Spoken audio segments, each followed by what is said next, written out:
హైదరాబాద్ చార్మినార్ దగ్గర ముందస్తు యోగా డే వేడుకలు ఘనంగా జరిగాయి. ఆయుష్ డిపార్ట్మెంట్ ఆధ్వర్యంలో చార్మినార్ దగ్గర యోగా ప్రోగ్రాం నిర్వహించారు. యోగా చేయడం వల్ల మానసికంగా, భౌతికంగా ఆరోగ్యంగా ఉండొచ్చన్నారు రాష్ట్ర ఆయుష్ డిపార్ట్మెంట్ కమిషనర్ ప్రశాంతి. ఈ కార్యక్రమంలో చార్మినార్ ఎమ్మెల్యే ముంతాజ్ అహ్మద్ ఖాన్, కార్పొరేటర్ పాల్గొన్నారు. యోగా ప్రాముఖ్యతను తెలియజేస్తూ విద్యార్థులు యోగా ప్రదర్శనలు చేశారు.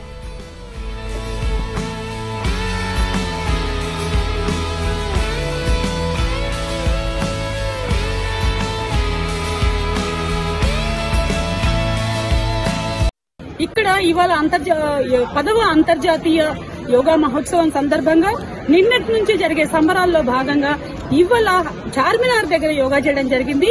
ఈ యోగా కార్యక్రమము యునాని మెడికల్ కాలేజ్ వాళ్ళ అనుసంధానంతో చాలా దిగ్విజయంగా చేయడం జరిగింది. ఈ దిగ్విజయంగా చార్మినార్ లో జరిగిన యోగా మహోత్సవానికి చార్మినార్ ఎమ్మెల్యే గారు రావడం జరిగింది. 3-4 కాలేజీల స్టూడెంట్స్, ప్రజలు అందరూ కూడా పార్టిసిపేట్ చేయడం జరిగింది.